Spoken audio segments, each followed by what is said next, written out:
What if the night you feared the most became the most beautiful awakening of your life? She entered her wedding night with shyness, but woke up in the arms of true love. Where are you watching from? Let us know in the comments. And if you want to find out how one night changed everything forever, subscribe to the channel and leave a like. This story will move you. Sarah's hands trembled so much that the water in her glass threatened to spill onto the embroidered quilt, a family heirloom from her grandmother. The bedroom door closed with a soft click behind Michael, and for the first time since their wedding had been announced 3 months earlier, they were truly alone. The air, perfumed with jasmine floating through the half-open window, seemed thick between them, laden with unspoken expectations.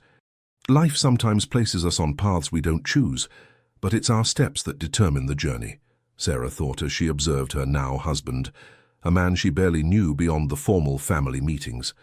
The small Californian town slumbered under the silvery full moonlight, oblivious to the whirlwind of emotions unfolding in that bedroom at the Miller Olive Farm.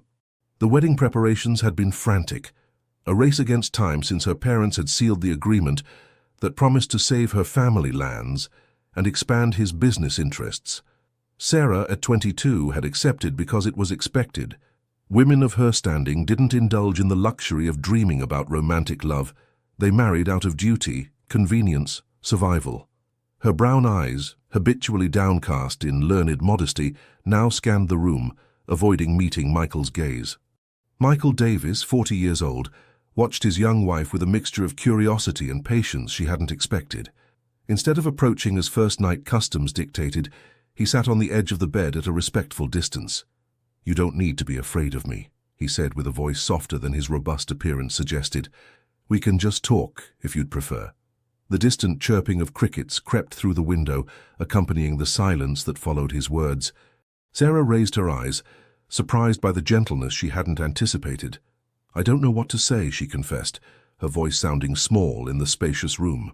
"Tell me something that no one else knows about you," he suggested, with a smile that softened the lines the sun and years had etched into his face. And so, under the red-tiled roof of the house they now shared, a conversation began that would last until the first ray of sunlight tinged the centuries-old olive groves with gold. They talked about different childhoods, similarly marked by others' expectations, dreams locked away in drawers, fears never confessed until that night. When sleep finally overcame them, Sarah found herself leaning against Michael's shoulder, not remembering when she had allowed such closeness. For the first time in years, she had no nightmares. That night, while the town slept and ancient olive trees whispered old secrets, two strangers united by necessity took their first step on an unexpected path. Neither could imagine that the marriage imposed by circumstances would transform into the freest choice they would ever make. The first rays of sunlight filtered through the wooden blinds, painting golden patterns on the white walls. Sarah woke disoriented, taking a few seconds to remember she was no longer in her maiden bedroom. Michael's side of the bed was empty, but still retained his warmth. The routine of those first weeks established itself with the cautious choreography of two dancers, still unfamiliar with each other's steps. Sarah rose at dawn by habit, prepared breakfast while dew still covered the fields, and Michael left early to supervise work on the farm, returning for lunch when the sun reached its zenith. Conversations during meals were polite but distant, centered on practical matters.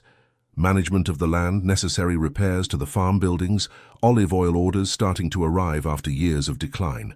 "How you should get to know my mother better," Michael suggested one afternoon as they shared coffee on the porch, where pots of bright red geraniums contrasted with the immaculate white walls. "She's not as severe as she seems." Sarah nodded, though the idea of spending time with Elizabeth Davis knotted her stomach. The Davis family matriarch had a reputation for being demanding and traditional, and Sarah feared not living up to her expectations. However, her first visit to the main house's kitchen, where Mrs. Davis reigned among earthenware pots and ancestral recipes, proved surprisingly revealing. "The secret to a good apple pie isn't just in the ingredients," explained Mrs. Davis, as her wrinkled but agile hands mixed the spices with rhythmic precision. "It's in the patience and knowing how to listen to the oven," Sarah observed in silence, memorizing each movement. The kitchen, spacious and bright, smelled of cinnamon, nutmeg, and dried herbs hanging in bunches from the ceiling. "My son isn't a man of many words," continued Mrs. Davis, as she rolled out the dough with a skill that spoke of decades of practice. "But he has a heart as big as his stubbornness. Give him time." That afternoon, as she returned to the farmhouse with a basket of fresh apples that Mrs. Davis had insisted on giving her, Sarah reflected on the unexpected ally she'd found in her mother-in-law. The dirt road between century-old olive groves seemed less intimidating under September's intense blue sky. Local traditions dictated that newlyweds should visit all the families in town. Each evening, Sarah and Michael walked the steep streets of the small town, bringing homemade pies and last season's olive oil as offerings. In each white-painted house, Sarah discovered a new facet of Michael. She saw him kneel to speak at eye level with shy children, watched him repair a broken shutter at an elderly widow's home without being asked, heard him precisely recall details from conversations held months before. He was a man who paid attention, who saw people beyond their immediate utility. "How do you remember the names of all Mrs. Johnson's grandchildren?" she asked one night as they returned to the farm under a star-studded sky. "People need to be seen," he responded simply. "It's the least we can offer them." One afternoon, as they walked among the silver-leaved olive trees that had sustained generations of Sarah's family, she dared to ask what had been circling her mind for weeks. "Why did you accept this marriage? You could have chosen any woman in town, someone with more experience, with more what?" Michael paused, his eyes fixed on the horizon where mountains silhouetted against the evening sky. "I don't know. Someone better." Michael turned to look at her, and for the first time Sarah didn't avert her gaze. "At 40, I've learned that beauty lies in what's authentic, not what's perfect," he said. "And you, Sarah Miller, are the most authentic person I've ever met. You don't try to impress anyone. You don't pretend to be who you aren't." The silence that followed was full of meaning, like the space between musical notes that completes the melody. The gentle breeze swayed the olive branches. Silent witnesses to confessions whispered for centuries among their twisted trunks. That night, when Sarah lay down beside Michael, the space between their bodies seemed less an abyss and more a bridge under construction. The crisis arrived like a storm in the California valley. First a sky too blue, then an unsettling silence in the air, and suddenly, chaos.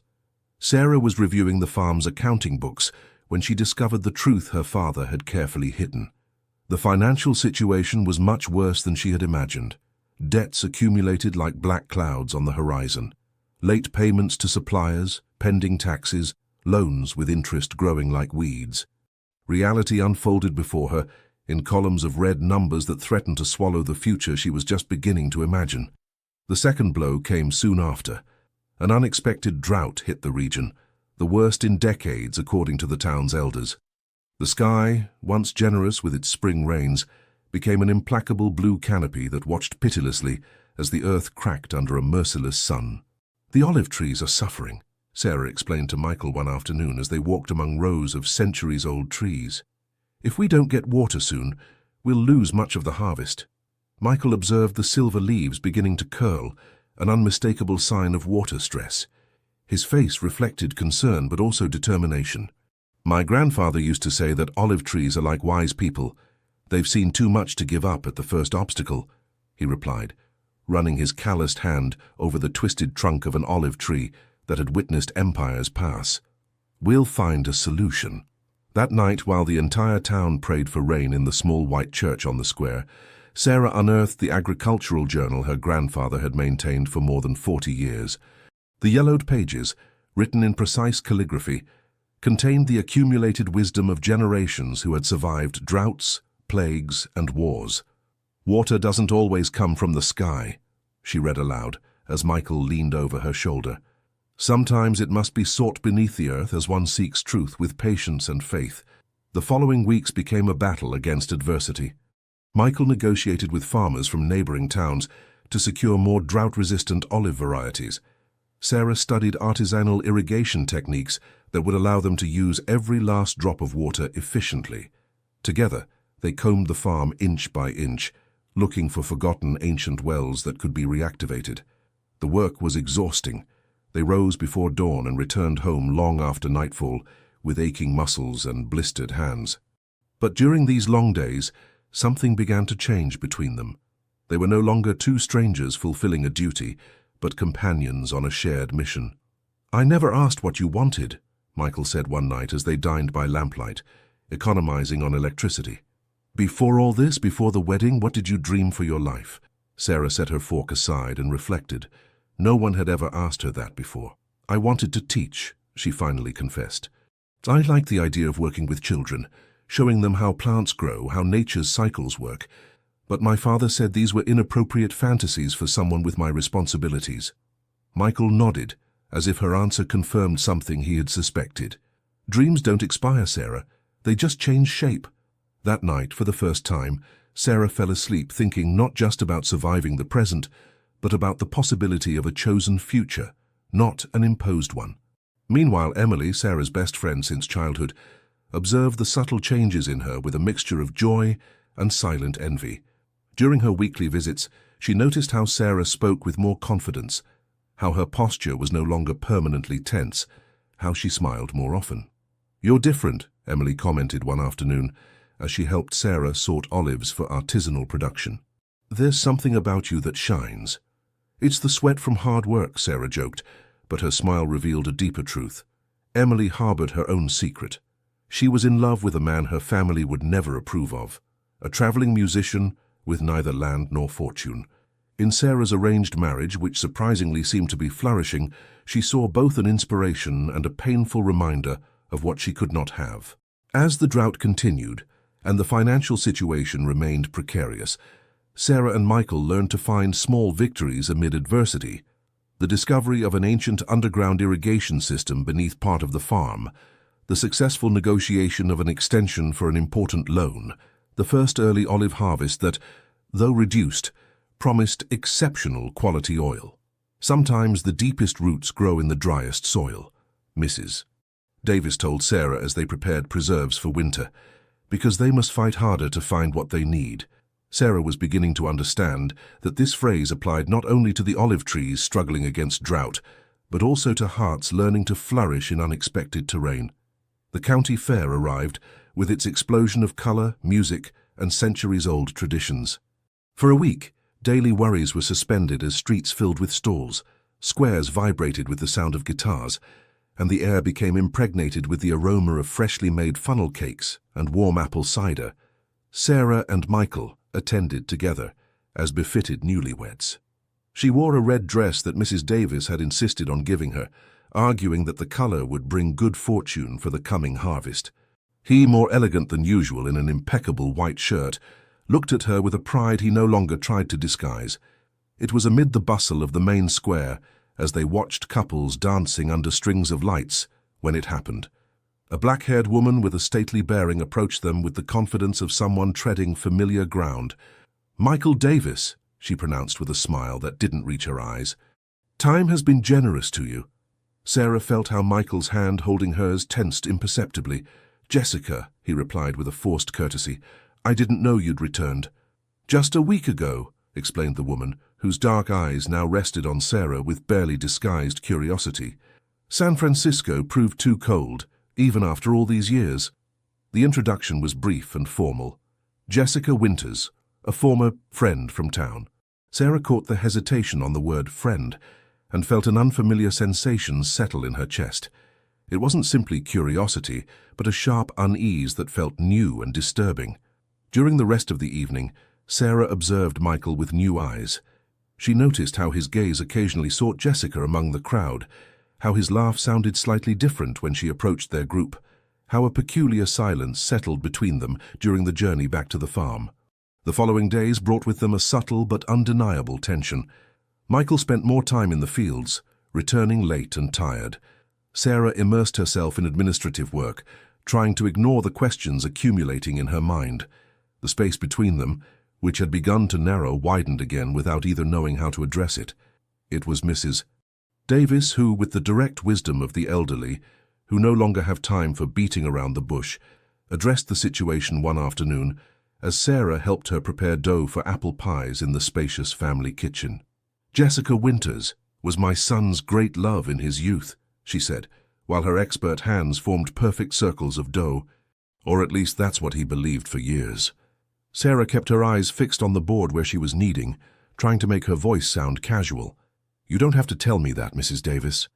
"Yes, I do," insisted the older woman, stopping her hands to look at her directly. "Because you need to understand that what they had was like fireworks. Brilliant, spectacular, and ephemeral. She left him for a San Francisco man with more money and promises of a cosmopolitan life. It devastated him." Sarah raised her eyes, surprised by the frankness. "Why are you telling me this now?" "Because I see how you look at her with fear, as if she might take something that belongs to you," responded Mrs. Davis, returning to her task. "And I see how you look at him with doubts, as if you're not sure of your place in his life." The silence that followed was laden with unexpressed emotions. The aroma of cinnamon and sautéed onions floated in the air as the afternoon sun cast elongated shadows through the windows. "True love isn't born complete, my dear," continued Mrs. Davis with a softer voice. "It's built stone by stone, word by word, choice by choice. And every day since you married my son, I've seen how both of you place another stone in that foundation." Sarah felt tears threatening to overflow, but she contained them. All her life she had learned to hide her emotions, to consider them a weakness that must be controlled. "I don't know how to compete with a memory," she finally confessed. Mrs. Davis smiled, a warm smile that softened the deep wrinkles of her face, weathered by sun and years. "It's not about competing, Sarah, it's about choosing. And my son already chose when he accepted this marriage. Now it depends on you to decide if you trust in that choice." That night, Sarah waited awake until Michael returned from the fields. She heard him wash up in the adjoining bathroom, prepare for bed with the familiar routine she knew so well. The sound of water, teeth brushing, the tired sigh before turning off the light. When he slid under the sheets next to her, Sarah broke the silence. "Who was Jessica to you?" The question hung suspended in the darkness of the room. For a moment, only the distant song of crickets and their held breaths could be heard. "Someone who taught me that all that glitters is not gold," he finally answered, his voice barely a whisper. "And that sometimes we mistake love for its reflection." Sarah turned to look at him in the penumbra, distinguishing only the outline of his profile against the dim light filtering through the window. "Do you still feel something for her?" "I feel gratitude," he replied after a pause. "Because if she hadn't left me, I would never have discovered what it is to build something real. With you." That night, the distance between their bodies shortened a little more, not with unbridled passion, but with the silent intimacy of two people who begin to dismantle brick by brick the walls they've built around themselves over years. The farm was beginning to show signs of recovery, like a patient slowly returning to life after a prolonged illness. The combination of irrigation techniques rescued from ancient manuscripts and new, more resistant olive varieties was starting to bear fruit, literally. Production, though far from its historical splendor, promised stability for the first time in years.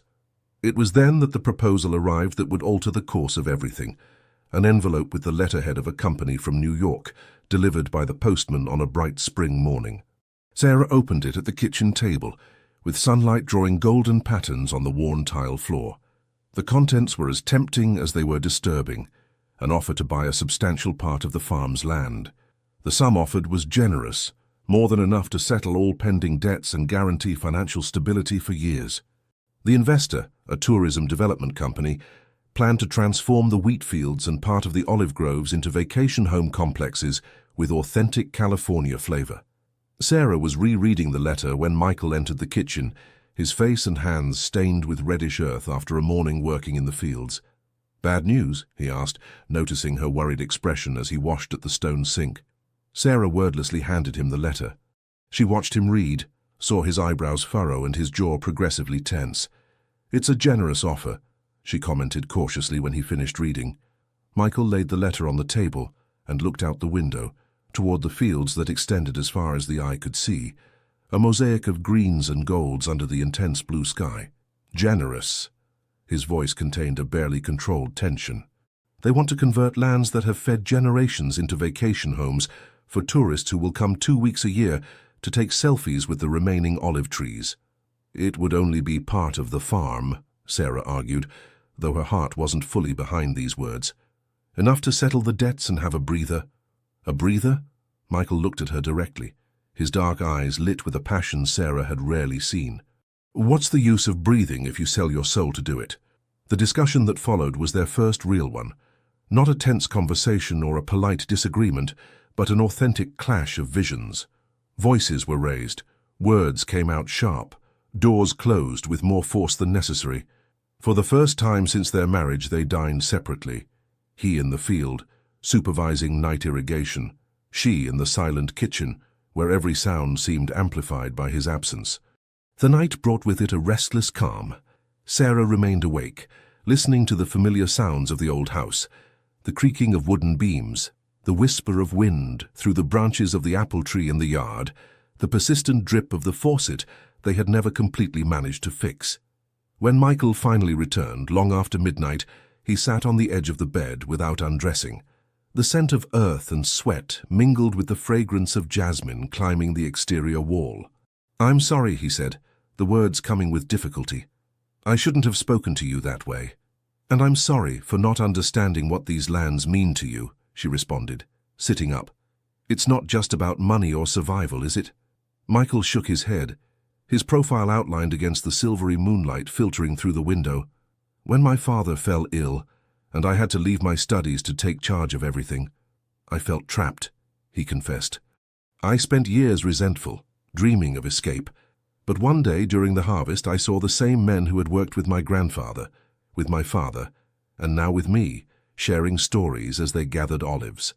I saw how they knew each tree by name, how their wrinkled hands treated each fruit with reverence. And I understood that I wasn't trapped in an obligation. I was the guardian of something much greater than myself."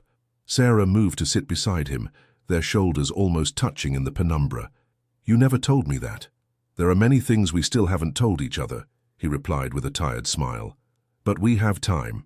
The conversation that followed lasted until the first bird song announced dawn. They talked as never before, about deep fears, almost forgotten hopes, visions for a future that for the first time they truly imagined together. And amid that conversation, as the greyish light of dawn began to outline the contours of the room, Sarah found her voice. "I have an idea," she said, her mind working with sudden clarity. "A way to save the farm without selling a single foot of land." During the following weeks, Sarah unearthed the notebook where she had secretly been developing a plan to produce premium olive oil using traditional methods combined with organic certifications that would allow access to specialized markets. She showed Michael her meticulous calculations, her research on international gastronomic trends, her designs for packaging that would tell the story of the farm. "It's risky," she acknowledged as she spread her notes on the dining room table, where the whole family now gathered, including Mrs. Davis. "We would have to invest almost everything we have, work twice as hard, and even then, it might not work. Or it could change everything," Michael responded, studying the documents with growing attention. "This isn't just a business plan, Sarah. It's a vision." The decision wasn't easy or quick. There were nights of doubts, calculations redone repeatedly by the vacillating light of candles to save electricity. There were passionate arguments from both sides, moments of paralyzing fear before the magnitude of the risk. But finally, on a June morning, Sarah sent a letter formally rejecting the offer from the New York investors. The response came a week later, in the form of an even more generous counteroffer and the veiled warning that they could buy neighboring properties if the Miller-Davis farm wasn't available. Sarah was holding this second letter in the ancient olive grove when Michael found her. The setting sun bathed everything in a golden light, making her brown hair shine like polished amber. "Doubts?" he asked, stopping beside her. Sarah looked around, the olive trees that had seen generations pass, the blue mountains on the horizon, the sky beginning to tinge with pink and orange. Then she looked at Michael, the man who had entered her life out of obligation and now stood there by choice. "Not for a moment," she responded, tearing the letter into small pieces that the wind scattered among the century-old trees. "Some things are priceless." That night, as they dined on bread with homemade jam, the only meal they could afford while investing their last cent in their shared vision, they laughed as they hadn't in months. The simplicity of the food contrasted with the richness of what they were building together. Not just a business, but a legacy, an identity, a consciously chosen future. The transformation had begun, not just for the farm, but for them. Sarah, who had accepted a marriage out of duty, now passionately defended her own vision. Michael, who had sought companionship to mitigate his loneliness, found in his wife not just a companion, but an intellectual and emotional partner. The most important decisions, thought Sarah, as she watched Michael sleep beside her that night, are those that force us to choose between the safe and the true. The sacrifices soon became evident. The path they had chosen demanded more than they had anticipated. More work, more renunciations, more resistance. The farm transformed into a beehive of frenzied activity as they implemented Sarah's ambitious plan. Each morning began before the first ray of sunlight touched the fields. Sarah and Michael worked side by side with the few employees they had been able to keep, many of whom accepted temporary salary reductions in exchange for promises of participation in future profits. The workdays extended well into the night, illuminated by kerosene lamps to economize on electricity. The daily menu simplified to the essentials: vegetable soup in the cool months, corn chowder when it warmed up, homemade bread, fruits and vegetables from the small garden they had expanded. Luxuries were suspended indefinitely. There was no money for new clothes, for repairs that weren't urgent, for celebrations. "I never thought I'd miss something as simple as ice cream in the town square on Sundays," Sarah confessed one particularly hot afternoon, as they sorted early olives for an experimental production. Michael smiled, wiping sweat from his forehead with the back of his hand. "When all this works, I'll buy you the biggest ice cream they've ever seen in this town. I promise." These small moments of complicity, shared humor amid exhaustion, sustained their spirit. The private jokes, the affectionate nicknames that emerged naturally, the looks of mutual recognition when something went according to plan, all of this was weaving an intimacy that transcended the physical. The lunch breaks under the shade of apple trees became sacred rituals. During that hour they talked about everything except work, books they had loved in adolescence, trips they dreamed of taking someday, how it would be to have children running among the olive trees. These conversations, so simple and yet so deep, built bridges between their separate pasts and their joint future. One day, while enjoying that brief respite in the dappled shade of an old apple tree, Sarah dared to formulate a question that had been circling her mind. "If you could go back, would you choose this marriage again?" Michael stopped the piece of bread he was bringing to his mouth and looked at her with an intensity that made Sarah hold her breath. "I wouldn't choose to go back at all," he replied after a moment of reflection, "because that would mean losing everything we've built since then." The response, so different from the romantic declaration she might have secretly hoped for, proved strangely more satisfying. It wasn't an affirmation of idealized love, but a recognition of the value of the shared path, of the reality they had forged together day by day. The first results of the new approach began to materialize gradually. A gourmet shop in San Francisco placed a significant order after tasting their experimental oil. A specialized blog on artisanal products published an enthusiastic review. An award-winning chef from Los Angeles contacted them interested in a collaboration. But with each small victory came new challenges. The old machinery failed at the most critical moments. The regulations for organic certifications proved more complex than anticipated. Local competitors, initially skeptical, now observed the farm's rebirth with growing suspicion. It was during this period of incessant work and cautious hope that Emily appeared at the farm in the middle of the night. Sarah opened the door to find her best friend with eyes red from crying and a small suitcase at her feet. "He's going to marry someone else," were her first words, before collapsing into Sarah's arms. The story emerged between sobs. The musician with whom Emily had fallen in love, the man for whom she had defied her family's wishes, had announced his engagement to the daughter of a Los Angeles music producer. The betrayal was so recent that Emily still carried in her purse tickets to a concert they were supposed to attend that very week. The decision to take her in was immediate and instinctive. There was no need for discussion between Sarah and Michael. The small house that barely accommodated them would have to stretch a little more. "She can stay in the small room next to the kitchen," Michael suggested, already preparing clean sheets. "It's warm but has good ventilation." This third obstacle, the incorporation of a person in full emotional mourning to their already complicated routine, tested the limits of their patience and resources. The house, barely sufficient for two, now housed 3 adults with distinct needs and rhythms. The single bathroom became a logistical exercise. Meals required additional planning. Moments of intimacy became scarcer and more precious. Emily, initially sunk in a melancholy that kept her in bed until midday, seemed a ghostly presence in the house. Her empty eyes, monosyllabic responses and lack of appetite worried Sarah, who tried to divide her attention between the demands of the farm and caring for her friend. It was Michael who, surprisingly, found the way to connect with Emily. One afternoon, he returned from town with an old guitar he had obtained in exchange for extra work. "My grandfather used to say there's no sadness that can resist 3 things: work with your hands, a good meal, and shared music," he explained, as he placed the instrument next to Emily, who remained seated in the inner courtyard with a lost gaze. "I don't know how to play, but you do, and there are olives that need to be picked at dawn tomorrow." The transformation wasn't immediate, but it was constant.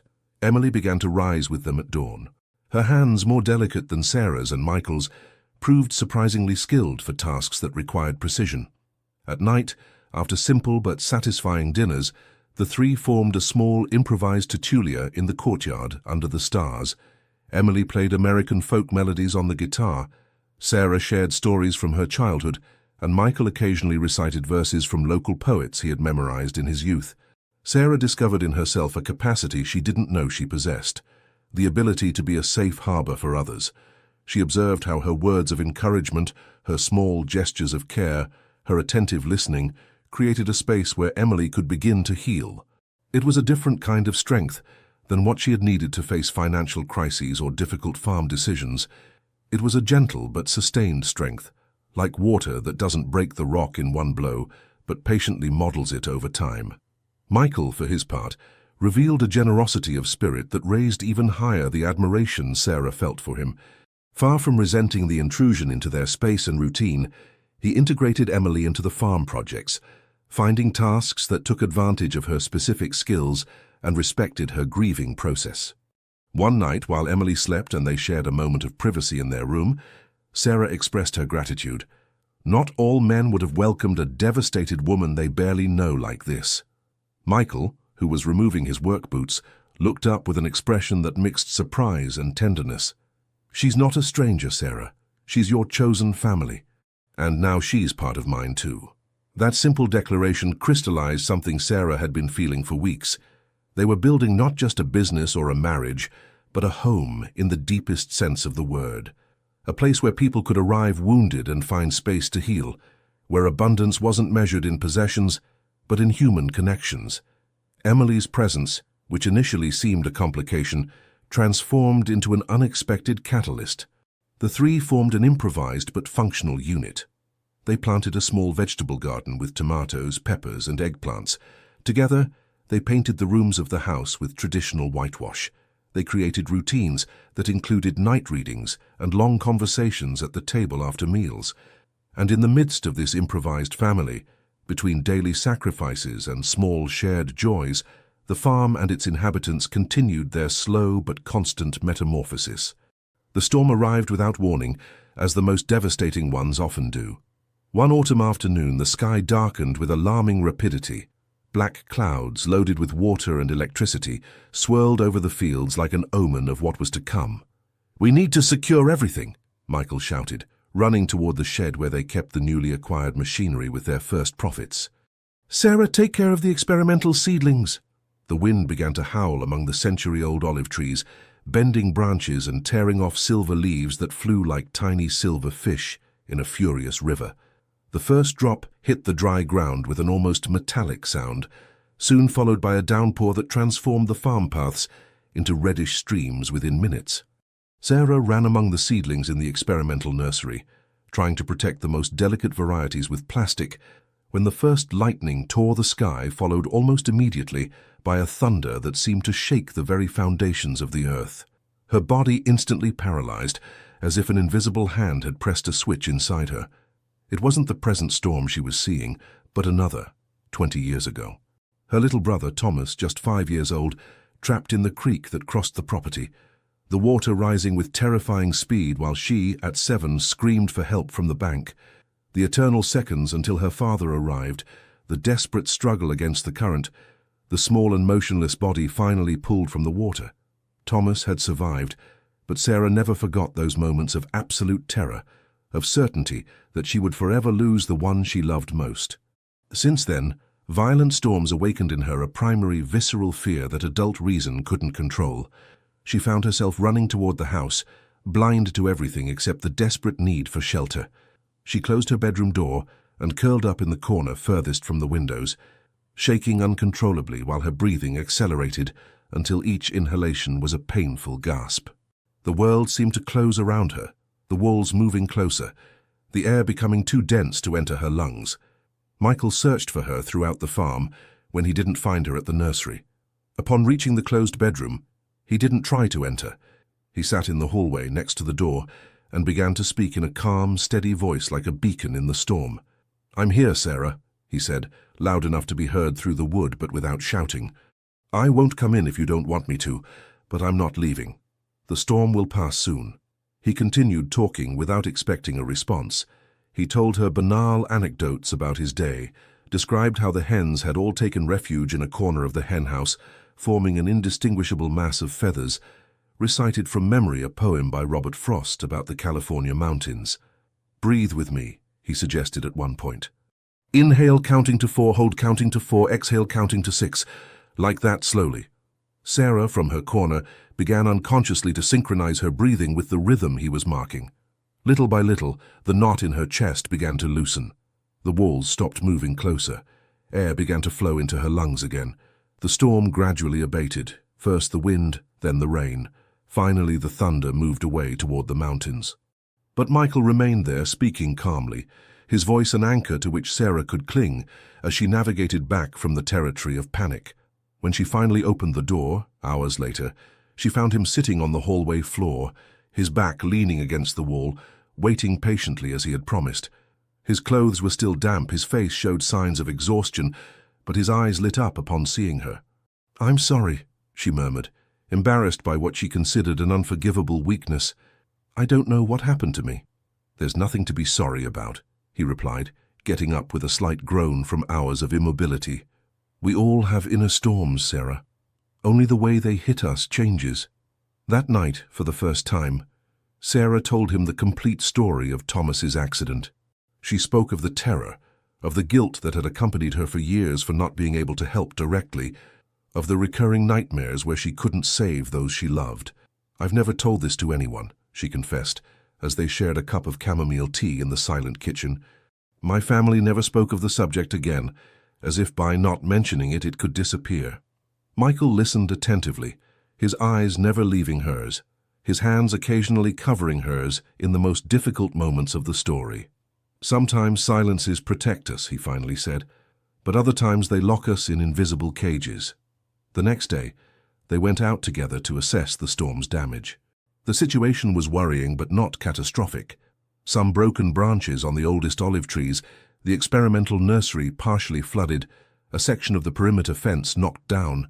But as they traversed the muddy fields under a once again blue sky, Sarah felt a subtle change within herself. It wasn't just that Michael had seen her most vulnerable side and still looked at her with the same respect as always. It was that, for the first time, she had allowed someone to be present during her weakest moment and discovered that this didn't diminish her, but made her more complete. In the days that followed, as they repaired the physical damage caused by the storm, Sarah noticed other changes in herself. She no longer carefully measured each word before speaking to Michael, fearing to show too much. She cried openly when she was sad, laughed without restraint when something made her happy, expressed frustration when things didn't go according to plan. "You're different," Emily commented one afternoon as they sorted olives for the next pressing. "There's something about you that has freed itself." Sarah smiled, considering the observation. "I think I finally understood that being strong doesn't mean not having fear or weakness," she replied. "It means having someone who stays by your side exactly when you're at your worst moment." This personal revelation coincided with a turning point for the farm. The first commercial-scale production of their premium oil was ready, bottled in elegant ceramic containers designed by Emily, each with a label that briefly narrated the centuries-old history of the place. The day they loaded the first significant shipment destined for gourmet shops in San Francisco and New York, the three stood watching as the truck moved away along the dirt road, taking with it months of work, sacrifice, and hope. "Whatever happens," said Michael, his arm around Sarah's shoulders, "we've already won." And Sarah knew he was referring not just to the oil, the farm, or economic survival, but to something much more valuable. They had discovered that storms, both meteorological and emotional, could be devastating but also regenerating. After them, the earth remained clean, ready for new beginnings. That night, under a star-studded sky with a clarity only seen after great rains, Sarah watched Michael sleep beside her. For the first time since their marriage, she didn't feel she was playing an assigned role or fulfilling an external expectation. She was exactly where she wanted to be, with exactly whom she wanted to be with, building exactly the life she had chosen. In his hands calloused by work, in the small wrinkles beginning to form at the corners of his eyes, in the way his breathing synchronized with hers, even in dreams, Sarah recognized something that had been growing silently for months, an authentic love, built day by day, decision by decision, storm by storm, and for the first time, she wasn't afraid of that certainty. The months passed with the cyclical naturalness characteristic of the countryside, where time isn't measured in hours and minutes, but in natural cycles.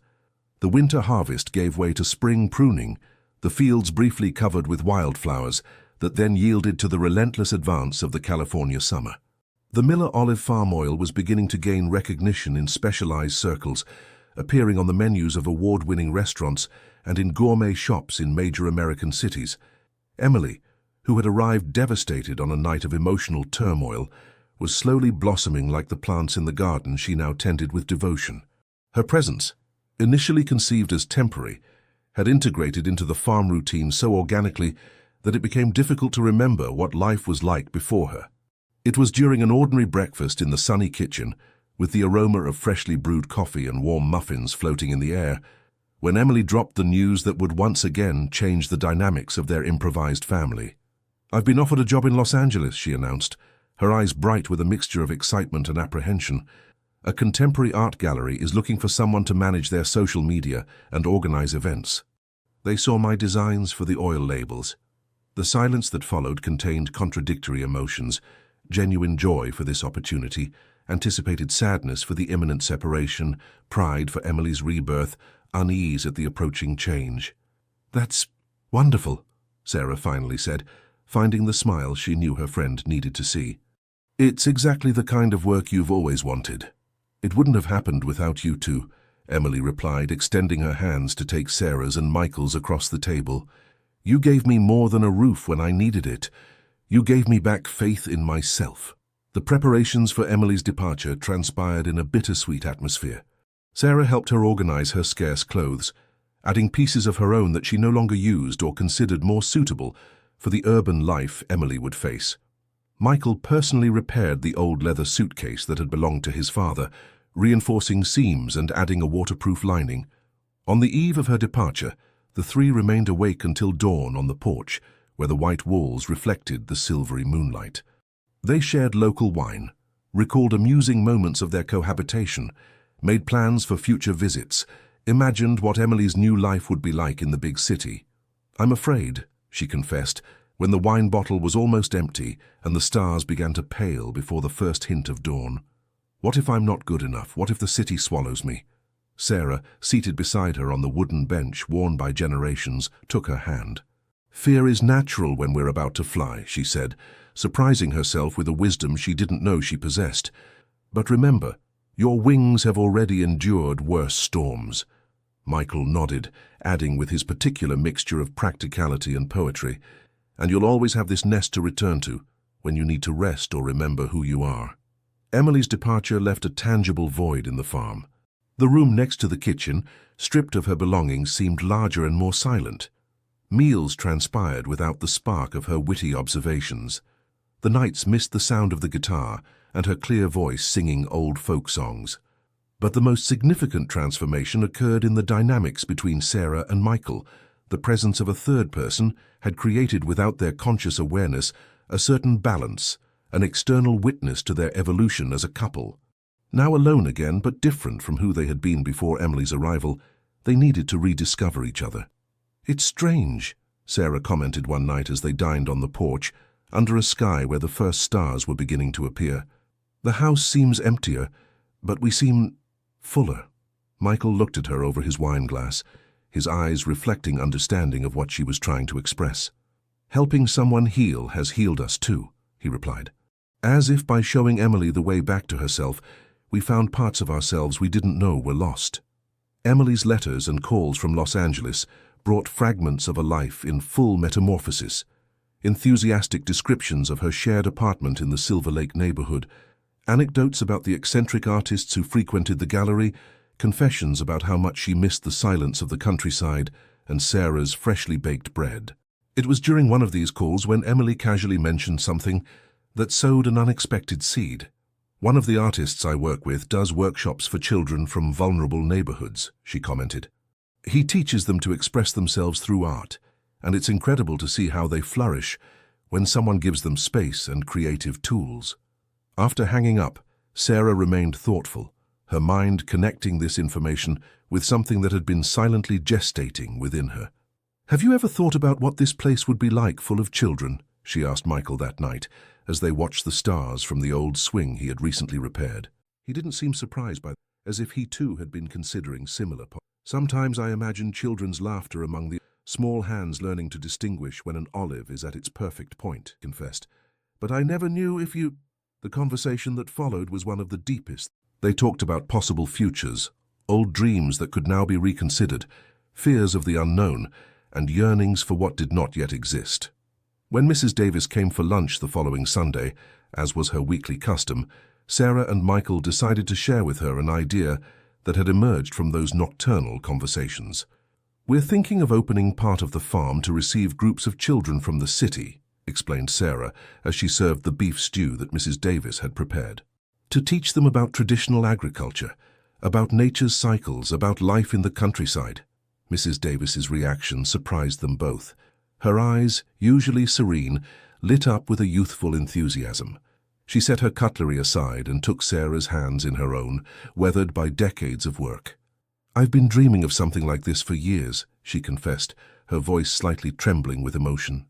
"To see today's children connect with the earth as we did, before phones and screens, to teach them where their food really comes from." What had begun as a vague idea transformed, with Mrs. Davis's blessing and enthusiasm, into a concrete project. During the following weeks, the three spent hours planning the transformation of a section of the farm into an educational space. Simple but welcoming dormitories for small groups, an open classroom with a view of the mountains, a community kitchen where children could learn to prepare traditional recipes with products they themselves would harvest. Construction began with the first significant profits from the premium olive oil. Each detail was carefully considered: colorfully hand-painted tiles for the walls, climbing vines that would attract butterflies and hummingbirds, a small garden divided into sections so each child could care for their own space. The work was exhausting, but there was a new joy in it. They were no longer working just to survive or prosper economically. They were building something that would transcend their own lives, that would connect generations, that would preserve knowledge at risk of extinction in a world increasingly disconnected from its natural roots. During this period, something definitively changed in the relationship between Sarah and Michael.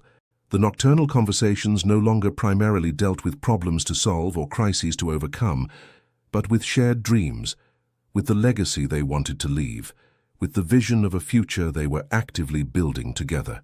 One night, as they returned home after supervising the progress on the educational space construction, Michael took Sarah's hand with a familiarity that spoke of shared years. "Do you know what I thought the first time I saw you?" he asked, his voice mingling with the nocturnal chorus of crickets. "That I was too young and too quiet," she replied with a smile, repeating what he had confessed to her months before. "Yes, but I also thought, this woman has entire worlds inside her that no one has bothered to explore," he continued, stopping to look at her under the silvery light of the full moon. "And each day I discover new corners of those worlds."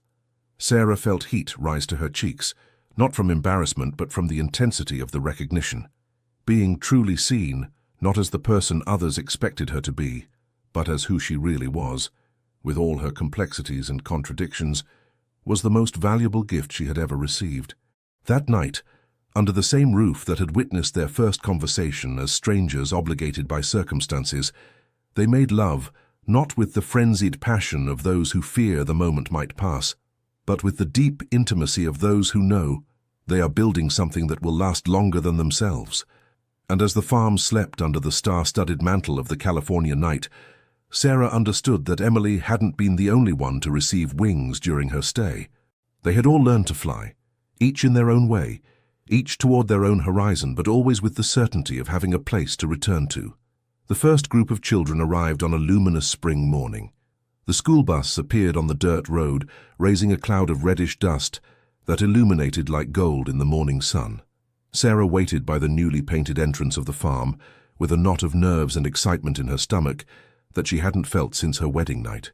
20 childish faces, between 8 and 10 years old, most of whom had never been in a rural environment. They descended from the bus with a mixture of excitement and apprehension, their urban eyes dazzled by the amplitude of the horizon, by the silence interrupted only by birdsong, by the intense aroma of rosemary and thyme that the wind brought from nearby hills. "Welcome to Miller Olive Farm," Sarah greeted them, surprising herself with the warmth and confidence in her voice. "During this week, this will be your home, and all the secrets of the earth will be yours to discover." Michael and Mrs. Davis observed from a discreet background, allowing Sarah to occupy the center of this dream that, after all, had been primarily hers. The shy woman who had entered that arranged marriage just 2 years ago was now unrecognizable in this other woman who gestured animatedly as she explained the activity program to the children, answered their questions with infinite patience, and guided them to the dormitories where they would leave their belongings. The following days passed in a whirlwind of carefully planned activities. The children learned to recognize different varieties of olive trees by the shape of their leaves, to identify aromatic herbs by their smell, to distinguish between the songs of different local birds. They planted seeds in the community garden, kneaded bread in the outdoor kitchen under Mrs. Davis's supervision, helped Michael repair a section of the perimeter fence, learning the value of teamwork. Sarah discovered she had a natural talent for teaching, especially to the most reserved or difficult children. Her infinite patience, which she once considered a weakness, turned out to be exactly what these little ones needed. She knew when to gently press and when to give space, when to offer words of encouragement, and when to simply accompany in silence a process of discovery. Among all the children, there was one in particular who captured Sarah's heart from the first day. Lily, an exceptionally shy 9-year-old girl, always remained on the margins of group activities, observing with large, frightened eyes, but never voluntarily participating. The accompanying teachers explained that she barely spoke in class, and they had considered not bringing her to this experience, fearing that the change of environment would be too stressful for her. "She reminds me of someone I knew long ago," Sarah commented to Michael that night, as they evaluated the progress of the first day. Someone who believed her voice didn't deserve to be heard. During the following days, Sarah dedicated special attention to Lily. She assigned her an exclusive small garden bed, a sunny but protected corner where they planted basil, rosemary, and thyme together. She didn't demand conversation, simply narrated what they were doing, explained the properties of each plant, shared small stories about her own childhood in that same farm. Little by little, the girl began to relax in her presence. On the third day, Sarah surprised her speaking softly to the plants as she watered them, as if telling them secrets. On the fourth day, Lily asked her a question about why some basil leaves had more wavy edges than others. Small daily miracles that Sarah treasured without making a fuss about them. On the last day of the stay, they organized a small procession to a nearby chapel. The children walked in line on the path between olive groves, carrying small offerings of wildflowers and garden products to place on the altar of the small white chapel. It was during this walk that the moment occurred that Sarah would forever keep in her memory. Lily, who until then had advanced in silent isolation, suddenly ran to her with unusual excitement. "Mrs. Miller, look!" she exclaimed, her voice clear and firm for the first time. "The butterflies are coming to my herbs." Indeed, several brightly colored butterflies fluttered around the small bouquet of aromatic herbs that Lily carried as an offering. The girl observed them with reverential awe, as if witnessing the most extraordinary of miracles. "It's because you cared for those plants with love," replied Sarah, kneeling to be at her eye level. "Things grow better when we treat them with care, Lily. Plants, animals, and people too." The look the girl then directed at her was full of an understanding that transcended her age, as if in that moment a mutual recognition established itself between similar souls who had found their voice in a late but powerful way. At the end of that first educational week, as the bus moved away carrying the children who had filled the farm with laughter, endless questions and overflowing energy, Sarah found herself crying openly. They weren't tears of sadness, but of a deep realization. She had spent her entire life preparing for this without knowing it. That night, seated on the porch under a star-filled sky, Sarah, Michael, and Mrs. Davis evaluated the experience while sharing a local wine. "I always thought the children would come to learn from us," reflected Sarah, her voice soft in the penumbra. "But I think I learned as much or more from them." "That's true teaching," Mrs. Davis nodded, her eyes bright in the golden light of the oil lamps. "A perfect circle where everyone gives and everyone receives." Michael, who had observed Sarah throughout the week with a mixture of admiration and pride, added, "Seeing those children discovering the world we love was like seeing it ourselves for the first time." The following weeks brought more groups, children of different ages and backgrounds, each with their particularities and needs. The educational project gained recognition in pedagogical circles of the region, attracting the attention of increasingly distant schools. But not everything was harmony and growth.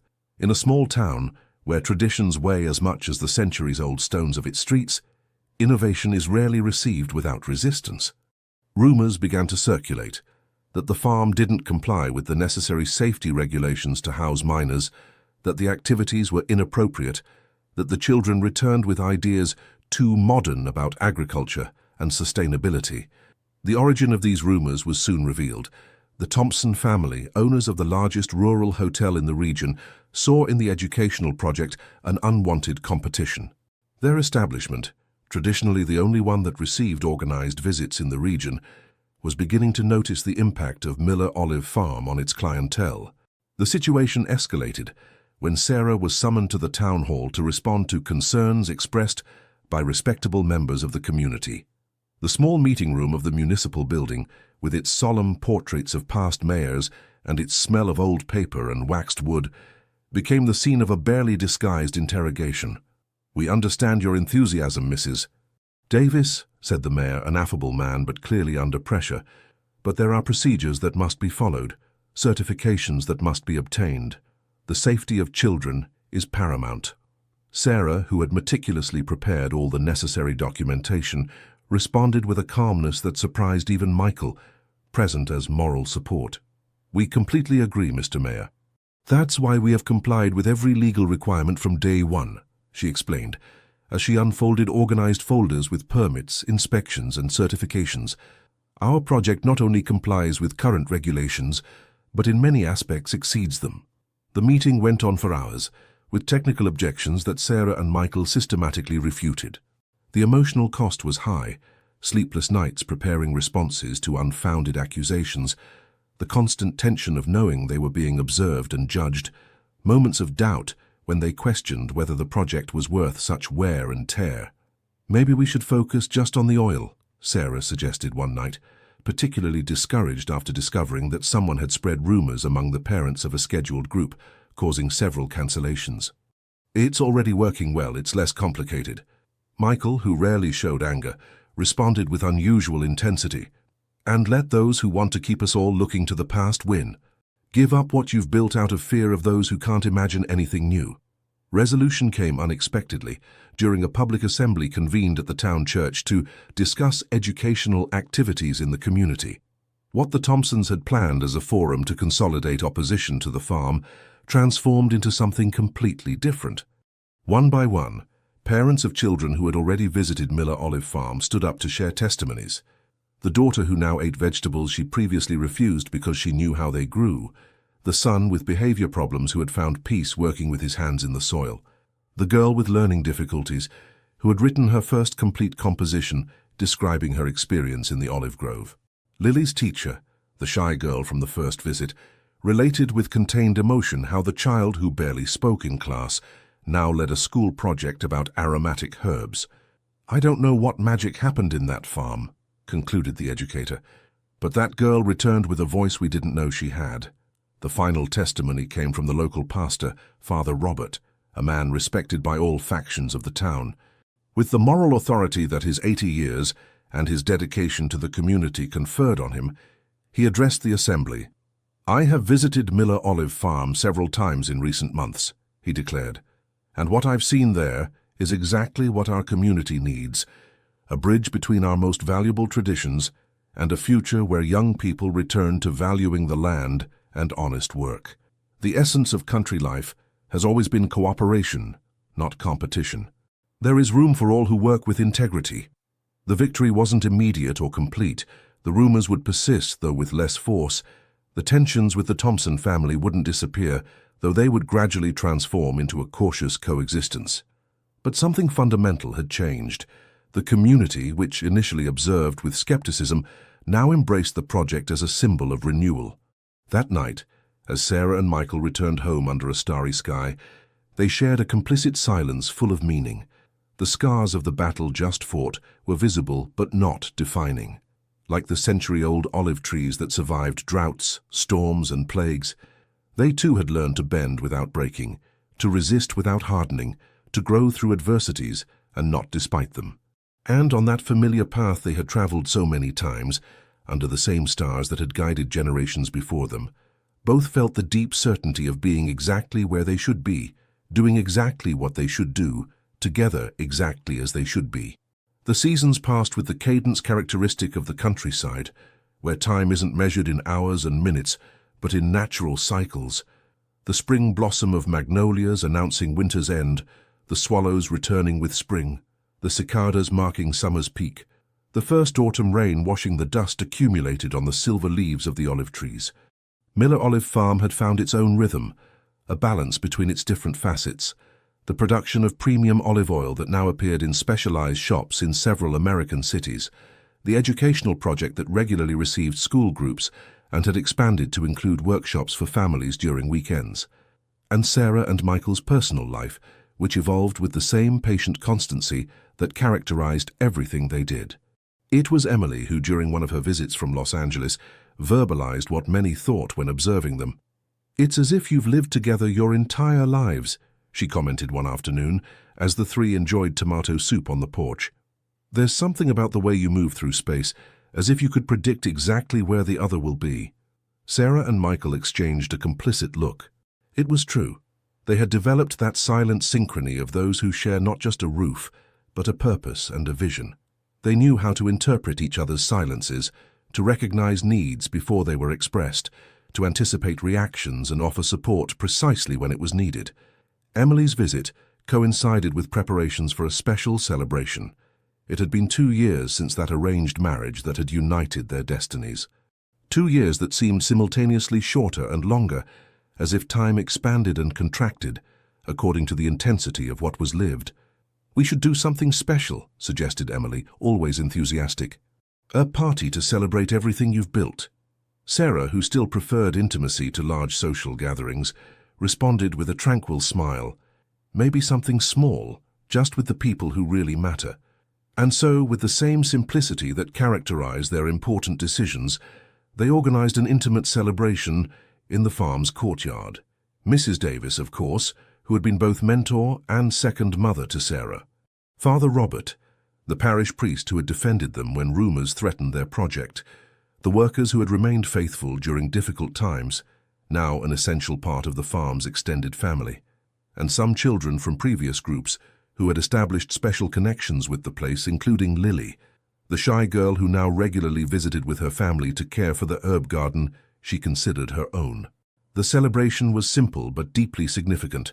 Long tables under the stars, illuminated with artisan lanterns, dishes prepared with products from the land, including olives from their own harvest, and bread baked according to century-old recipes.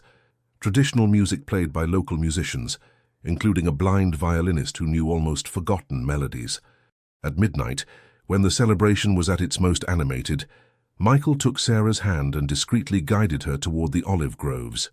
The full moon bathed the century-old trees in a silvery light that gave them an almost mystical appearance, like wise elders frozen in the midst of an ancient dance.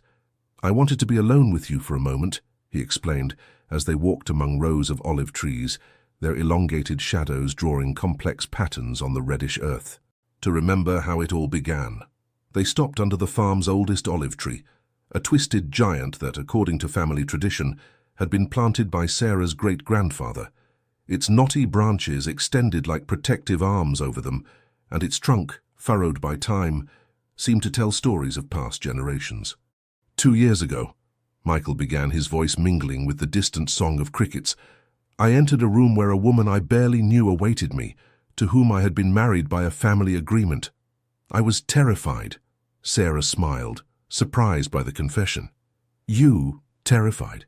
You seemed so sure, so calm." "Because you looked even more frightened than I was," he replied with a soft laugh. "And something inside me wanted to protect you, even before really knowing you." The silence that followed was full of meaning, the kind that doesn't need words to be understood.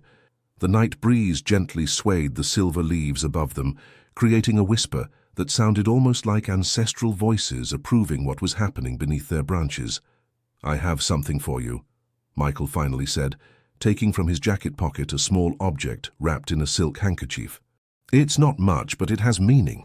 Sarah carefully unwrapped the handkerchief to reveal a simple but elegant silver ring. Inside, engraved in delicate calligraphy, a date. The day they had together made the decision to reject the investor's offer and bet on their own vision for the farm. "That day," Michael explained as he slid the ring onto Sarah's finger, "we truly married. Not out of duty or convenience, but by choice." Sarah observed how the silver gleamed under the moonlight, a tangible symbol of the path traversed. The tears that came to her eyes weren't of sadness or passing emotion, but of a deep recognition. The perfect circle that ring represented was also the circle they had completed together, from strangers united by circumstances to companions united by conscious choice. "I have something for you too," she said, bringing her hand to her dress pocket. "Although I didn't plan it for tonight." The object she extracted was small and seemingly insignificant. An old key, the kind no longer manufactured, with an ornate design that spoke of another era. "It's the key to my grandfather's office," she explained. "The place where he kept his journals, his secrets, his dreams. No one has entered there since he died 15 years ago. Not even I dared." Michael took the key with reverence, understanding the symbolic weight of the gesture. "Why now?" "Because I think it's time to open closed spaces," she replied, her voice firm despite the emotion. "To connect the past with the future we're building." That night, under the ancestral olive tree that had witnessed generations of joys and sorrows, Sarah and Michael sealed their union not with formal vows or grandiose promises, but with the simple honesty of two people who had learned that true love isn't an ephemeral feeling, but a daily decision, a constant construction, a shared path. When they returned to the celebration, no one commented on their temporary absence, though Emily directed them a knowing look that said she knew everything. The party continued until the first lights of dawn began to tinge the horizon with pink and orange, announcing the start of a new day, of a new year in their shared journey. The following days brought with them the opening of that office closed for so long. The space, small but luminous, contained incalculable treasures. Detailed diaries on agricultural cycles dating back 5 generations, correspondence with farmers from other regions exchanging knowledge, sketches of irrigation systems inspired by ancient Native American techniques, philosophical reflections on man's relationship with the land. Sarah and Michael spent hours exploring those documents, discovering that many of the innovative ideas they had implemented had roots in forgotten practices that Sarah's grandfather had meticulously documented. "It's as if he left a map for us," Michael commented one night, as they reviewed a particularly interesting notebook on sustainable pruning techniques. As if somehow he knew that someday someone would need this knowledge. Sarah nodded, feeling a deep connection with that ancestor she had barely known, but whose wisdom now guided their steps. "Roots always remain," she replied, passing her fingers over the precise calligraphy that filled the yellowed pages, "even when we can't see them." Inspired by those discoveries, Sarah and Michael decided to incorporate into the educational project an additional dimension: the preservation and transmission of traditional agricultural knowledge that was at risk of being lost in the era of industrialized agriculture. They created a small museum in one of the farm's dependencies, where they exhibited ancient tools along with explanations of their use. They organized workshops for local farmers interested in sustainable techniques. They began to systematically document the knowledge of the town's elders, creating an oral archive that captured centuries of practical wisdom. The echo of roots manifested not only in these external projects, but also in their personal relationship. Sarah, observing Michael one morning as they had breakfast on the porch, noticed how he had unconsciously adopted gestures characteristic of her grandfather. The way he broke bread, how he slightly tilted his head when listening attentively, the way his hands always seemed ready to work even in moments of rest. "You would have liked him," she said, smiling at Michael's questioning look. "My grandfather. And I think he would have immediately approved of you." Michael smiled, understanding the deep meaning of that seemingly casual comment. In a world where connections were becoming increasingly superficial and ephemeral, they had chosen to honor depth, permanence, continuity between generations. And in that ancestral farm, under olive trees that had seen empires and revolutions pass, two people who had found each other through circumstances beyond their control discovered day by day that sometimes destiny has a wisdom that only reveals itself with time. The silver ring on Sarah's finger and the old key that Michael now wore on a cord around his neck were tangible symbols of something intangible but infinitely more valuable: the certainty of having found, amid imposed decisions and unexpected paths, exactly where and with whom they should be. With the dawn of the third year, Miller Olive Farm had completely transformed. What began as a property on the verge of ruin was now a vibrant ecosystem where tradition and innovation harmoniously coexisted. Premium olive oil production had found a stable niche in international markets. The educational project attracted school groups from increasingly distant states, and the small museum of traditional agriculture was beginning to be mentioned in specialized tourist guides. It was in this atmosphere of relative stability when an unexpected letter arrived. The sender, a prestigious agricultural university in Davis, expressed interest in the farm's unique approach to integrating ancestral practices with modern sustainable techniques. They proposed a collaboration. The farm would receive students for internships, and in exchange, Sarah and Michael would be invited as visiting professors to share their experience. "It's an extraordinary opportunity," commented Mrs. Davis when they consulted her opinion during one of their Sunday lunches. "You could influence an entire generation of future farmers." Michael, always pragmatic, pointed out the logistical challenges. "It would mean entire days away from the farm. We would have to completely reorganize our responsibilities, find trustworthy people who could supervise in our absence." Sarah listened to these practical considerations while her mind explored broader horizons. The idea of sharing what they had learned, of extending the farm's influence beyond its physical limits, resonated deeply with her. "I think we should try," she finally said, "not just for us, but for everything this place represents." The following months were of intense preparation. The arrival of the first university students brought renewed energy to the farm. Young people from diverse backgrounds, with rigorous scientific training but hungry for practical knowledge not found in textbooks, traversed the olive groves with curious eyes and open minds. Sarah discovered an unexpected talent for formal teaching. Her explanations, always anchored in direct experience, combined technical rigor with personal anecdotes that made knowledge accessible and memorable. Students followed her around the farm like chicks following a hen, absorbing not just information, but also a philosophy of respect for the earth and its cycles. Michael, initially more reserved in his educator role, found his own teaching style: practical, direct, based on demonstrations rather than explanations. His hands, calloused by years of work, showed with precision how to determine the exact moment for pruning, how to detect diseases in early stages, how to predict climate changes by observing the behavior of plants and insects. The first visit to the university as invited professors brought with it a significant discovery for Sarah. Standing before an auditorium full of students and professors, she felt not the paralyzing terror she expected, but a surprising calm. Her voice, which for years she had kept low out of insecurity, now filled the space with quiet authority. She spoke about what she intimately knew, about the land she loved, about knowledge she had absorbed with every pore of her being. "I've never seen you like that," Michael commented during the return journey, as the California landscape slid by the train windows. "You were shining." Sarah smiled, recognizing the truth in his words. Something had fundamentally changed in her. She no longer feared being visible, being heard, occupying space in the world. This new dimension of their lives brought with it unexpected challenges. The farm's increased visibility attracted commercial offers they had to carefully evaluate. Proposals to write books, participate in documentaries, license their brand for derivative products. Each decision required balancing growth opportunities with the integrity of their original vision. Amid this expansion, Sarah and Michael kept firmly anchored the center of their life, the relationship they had built day by day, decision by decision. They had developed their own rituals that protected their connection amid growing responsibilities: shared breakfasts at dawn before the farm awakened, nocturnal walks among the olive trees under the same stars that had guided generations before them, deep conversations about dreams, fears, and hopes.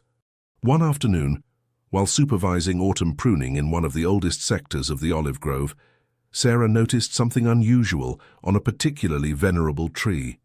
On its twisted trunk, almost hidden among bark wrinkled by centuries of sun and wind, appeared a small wildflower, delicate but tenacious, growing directly from the wood. "Look at that," she said, pointing out the phenomenon to Michael. Life finding a way in the most improbable place. He observed the flower with attention, his face reflecting a deep understanding of the unexpressed metaphor. "Like us," he replied simply, taking her hand.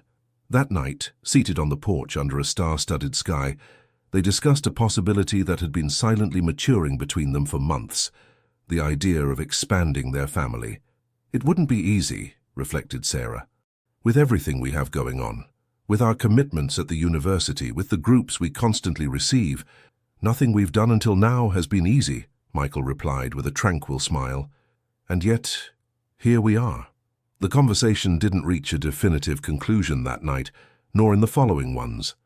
It was a planted seed that needed time to germinate, a possibility they would explore with the same deliberate patience with which they had built everything else in their lives. Meanwhile, Emily continued thriving in Los Angeles. Her visits to the farm, though less frequent due to growing responsibilities, remained special occasions that everyone anticipated with joy. In her last stay, she had arrived accompanied David, a Los Angeles artist with whom she shared not just life, but also creative vision. "I never thought I would find this," Emily had confessed to Sarah during an intimate conversation in the kitchen, while they prepared a special dinner together. "After James, I believed that part of me was broken." Sarah had embraced her friend, recognizing in her story an echo of her own, the surprise of discovering that the heart can heal and flourish again, sometimes in unexpected terrain. The expansion of horizons wasn't limited to personal or professional aspects. The discovery of the grandfather's diaries had awakened in Sarah an interest in exploring traditional agricultural techniques from other American regions. Together with Michael, she had begun to plan research trips to the south and northeast, seeking ancestral wisdom that could complement what was preserved in their own land. "Imagine what we could learn," she enthusiastically commented, as they traced potential routes on maps spread across the dining room table.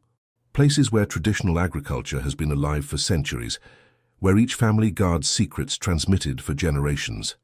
Michael observed this new facet of Sarah with renewed admiration. The shy woman who barely raised her eyes during conversations was now a visionary who planned national expeditions, who dreamed of creating knowledge networks that would transcend boundaries. "Do you know what's most extraordinary?" he told her one night as they shared a local wine on the porch under a starry sky. "That with each step we take toward the new, we connect more deeply with the old. Each horizon we explore returns us to our roots." Sarah reflected on this paradox, recognizing its truth. The silver ring she now never removed from her finger gleamed under the moonlight, reminding her of the path traveled and the one still stretching before them. Their roots sink deeply into the earth, anchoring them firmly, but their branches continue growing, extending new leaves each spring, adapting to each season. And so, under the same sky that had witnessed civilizations rise and fall, in a land where time was measured in harvests more than in clocks, two people whom destiny had united through circumstances beyond their will continued writing a story that was simultaneously new and ancient, personal and universal, as unique as fingerprints and as common as the beating of the human heart. "It's like the century-old olive trees," she finally replied. The farm, which had once been simply a property in danger of being lost, had transformed into a living symbol of resilience, adaptation, and growth. Its white walls, its century-old olive groves, and its rooms filled with children's laughter and academic conversations represented something greater than their physical components. They were the materialization of a shared vision, of a way of life that honored the past while embracing the future. And at the center of it all, like the heart that pumps blood to every extremity, was the relationship that Sarah and Michael had built day after day, choice after choice, storm after storm. New horizons opened before them, promising discoveries, challenges, and continuous growth, but each night it was the same ancestral stars that guided them back home, to the refuge they had created, not just with bricks and mortar, but with trust, respect, and a love that had flourished in the most unexpected place, like that wildflower on the trunk of the century-old olive tree. The news arrived on a luminous spring morning, when magnolias bloomed like pink clouds against the intensely blue sky. An official letter from the Department of Agriculture, Miller Olive Farm, had been selected to represent the United States in an international exhibition on sustainable agriculture to be held in Florence. "It's an extraordinary recognition," Sarah explained to Mrs. Davis, who had come for her Sunday lunch. "Not just for our olive oil, but for the entire educational project, for the preservation of traditional techniques, for the way we've integrated innovation with respect for the past." The news spread quickly through the town, generating a mixture of reactions: pride among those who had supported the project from the beginning, poorly disguised resentment from the Thompsons and other families who continued to see the farm's success as an affront to traditional structures of local power, and renewed curiosity among those who had not yet visited a place that now reached international projection. Preparations for the exhibition added a new layer of complexity to the farm's already intense routine. Sarah and Michael dedicated hours to selecting materials that would adequately represent the essence of their work: photographs documenting the educational project, samples of different varieties of olive oil, restored ancestral tools, reproductions of selected pages from the grandfather's diaries. It was during these preparations, amid the excitement for the opportunity that presented itself, when the unexpected shadow arrived. Michael began to feel a persistent pain in his right shoulder, which he initially attributed to the additional physical effort. When the pain extended to his arm and occasional episodes of numbness in his fingers began, Sarah insisted on a visit to the doctor. "It's probably inflammation from overexertion," he assured her, initially resisting. "It will pass with rest. Or it will worsen if you ignore it," she firmly replied. "No more discussion, we're going tomorrow." The diagnosis was more complex than anticipated: a cervical disc herniation that would require surgical intervention. The doctor, an experienced man with decades treating farmers in the region, was direct but compassionate. "It's not immediately urgent, but it can't be postponed indefinitely either," he explained. "The ideal would be to operate in the next 6 weeks. Recovery will take at least 3 months, during which he should significantly limit physical activity." The journey back to the farm transpired in a silence laden with unexpressed concerns. The Florence exhibition was scheduled for exactly 2 months later. Spring was a critical season in the olive grove, with essential tasks that couldn't be postponed. And the school groups already confirmed for the coming weeks represented commitments they had taken seriously. That night, seated on the porch where they had made so many important decisions, Sarah and Michael faced the situation with the direct honesty that characterized their relationship. "I can wait until after Florence for the operation," Michael proposed. "The pain is manageable with medication." Sarah firmly shook her head. "We won't risk your health for an exhibition, however prestigious it may be. There are other people who can represent us in Florence. There's no one who can replace you." The discussion that followed wasn't heated but deeply reflective. They evaluated options, considered alternatives, redefined priorities. And in the midst of this conversation, A clarity emerged that transcended the immediate situation. They had built something more resilient than themselves, a project that could temporarily sustain itself, even when one of its pillars needed repair. "We've created a team," Michael recognized, "people who share our vision, who know the farm's functioning almost as well as we do." "And we have Emily," Sarah added, an idea forming as she spoke. "No one knows our story better. No one could represent us with more authenticity in Florence." The solution began to take shape. Michael would schedule his surgery for the following week, allowing the most intense phase of recovery to coincide with the period prior to the exhibition. Sarah would coordinate the participation from the United States, while the farm team, temporarily reinforced with advanced students from the Agricultural University, would manage daily operations. Emily, whose work at the art gallery gave her seasonal flexibility, would travel to Florence as the project's official representative. The following days were of frantic reorganization. Sarah showed a leadership capacity that surprised even those who knew her well. She delegated responsibilities carefully, considering the strengths of each team member, documented procedures they had, until then managed intuitively, and created communication systems to keep herself informed about every aspect of the farm. Michael, for his part, faced his own challenges. For someone whose identity was deeply tied to physical work, to the ability to solve problems with his own hands, the prospect of months of limitation represented more than a practical inconvenience. It was almost an existential crisis. "What if I can't work as before?" he confessed to Sarah the night before the surgery, giving voice to a fear that had been silently growing.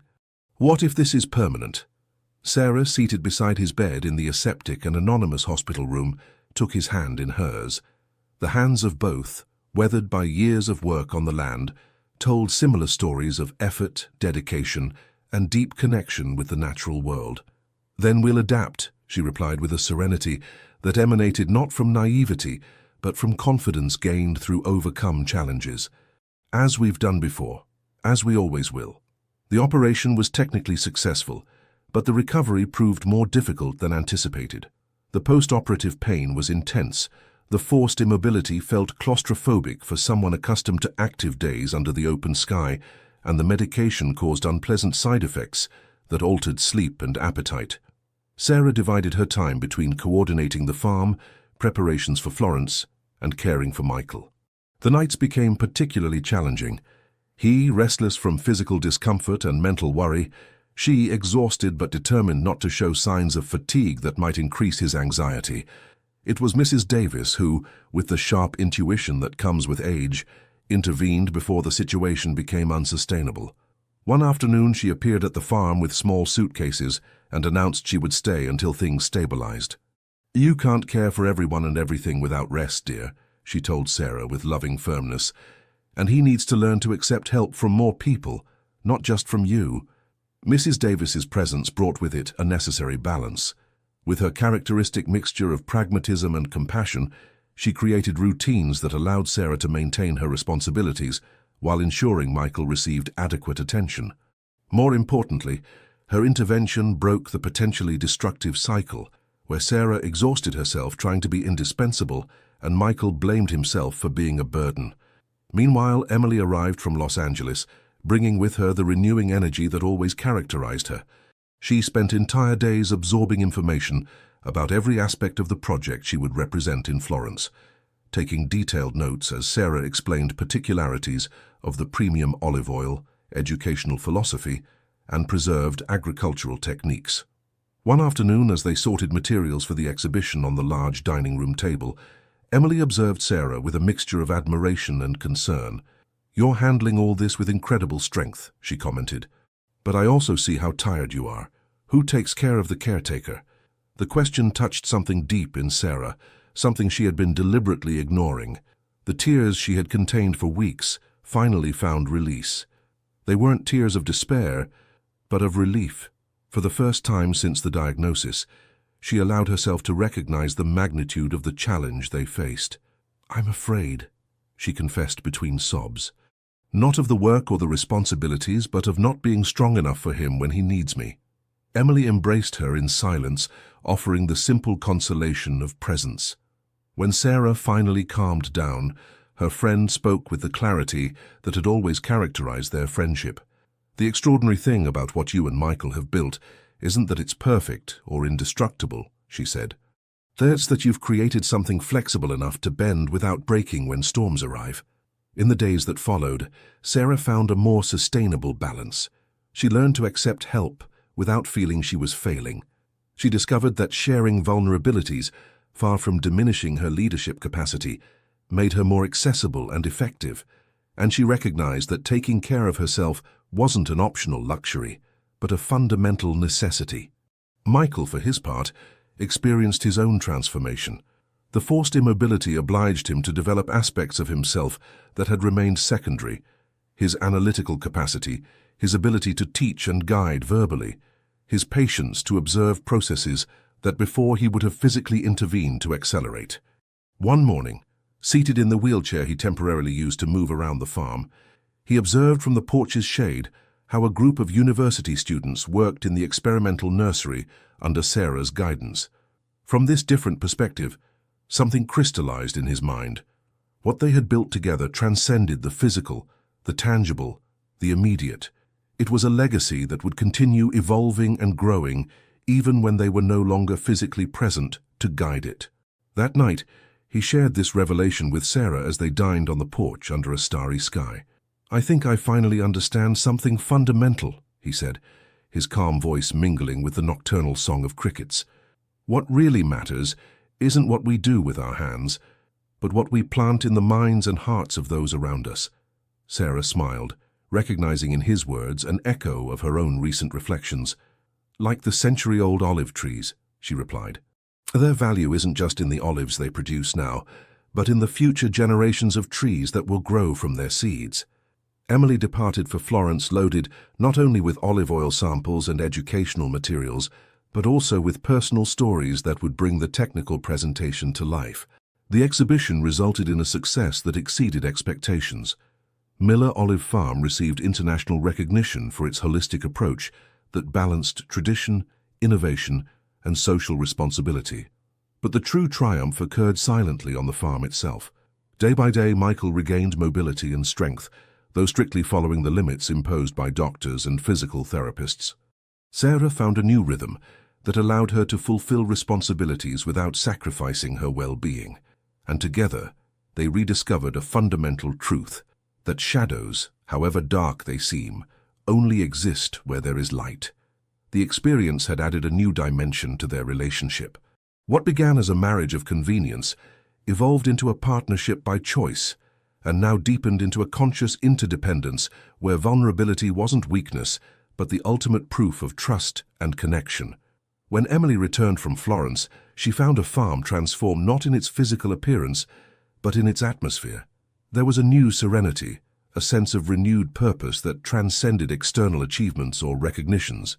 "You've passed through fire and emerged stronger," she commented to Mrs. Davis, as they observed Sarah and Michael sharing a tranquil moment under the century-old olive tree that was their favorite refuge.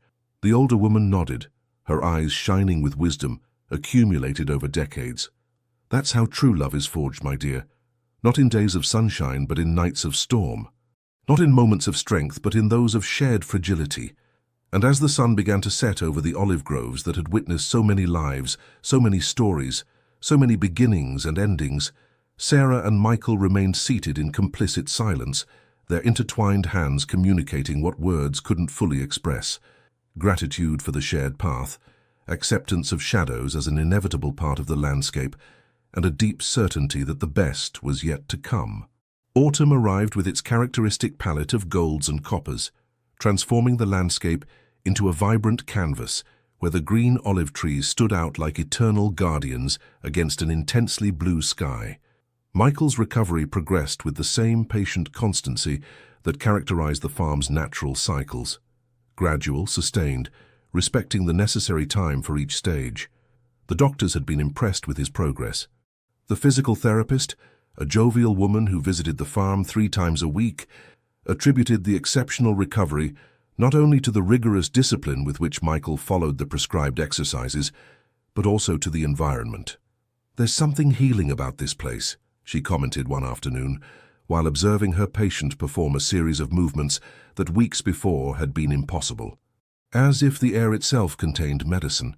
Sarah smiled, recognizing a truth she herself had experienced.